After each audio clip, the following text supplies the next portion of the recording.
Welcome to Single Ever After. Join me as I journey through the jungle of dating in search of my true love. There was a time when loving someone deeply felt like disappearing a little bit. Not all at once, just slowly adjusting, accommodating, reshaping myself so things would work. And I didn't always notice it happening. I'm sure a lot of you can relate. But this relationship has felt different.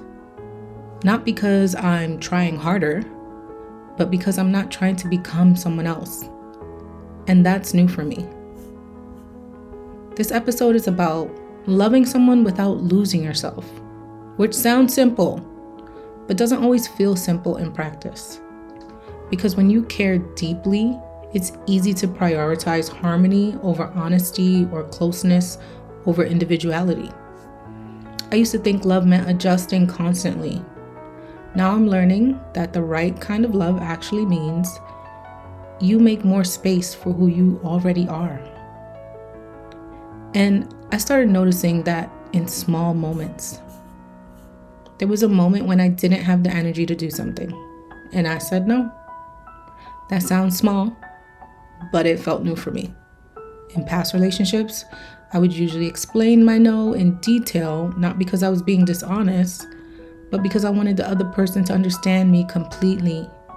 I didn't want them to feel rejected or confused.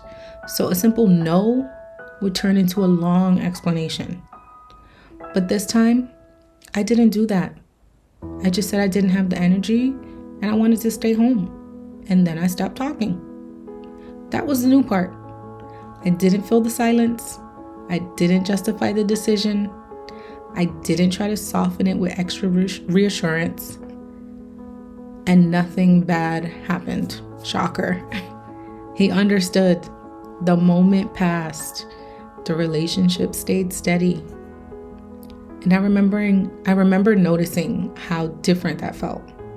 Not dramatic, not tense, just honest. That moment showed me I could stay connected to someone without disconnecting from myself. One thing I'm learning is that losing yourself doesn't usually happen in big moments. It happens in small adjustments over time, the kind you barely notice. And keeping yourself doesn't happen dramatically either. It just happens in small decisions to stay honest with yourself. If you've ever worried that loving someone meant losing yourself, that fear makes sense.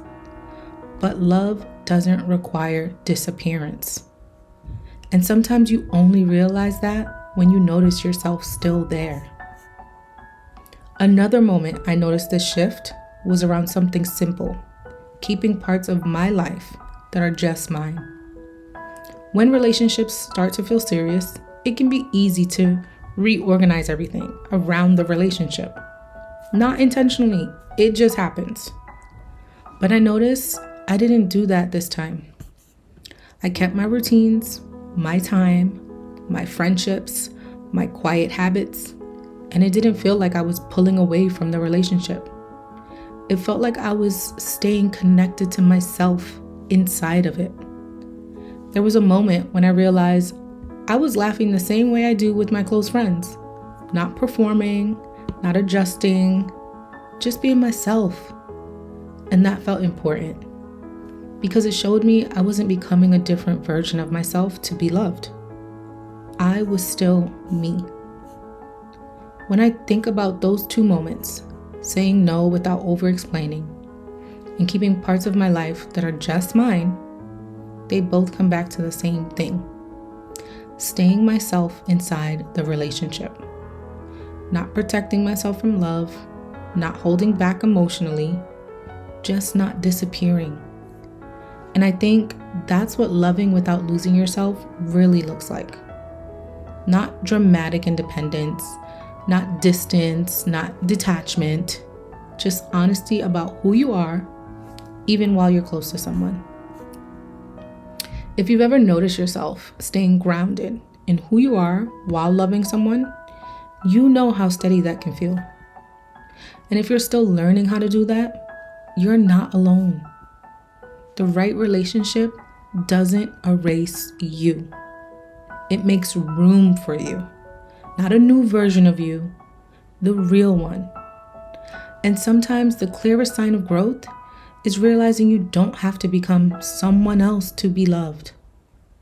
Loving someone without losing yourself isn't dramatic. It's steady. It's quiet. And it feels like being able to breathe normally. I'm really glad you're here. I'll talk to you next time.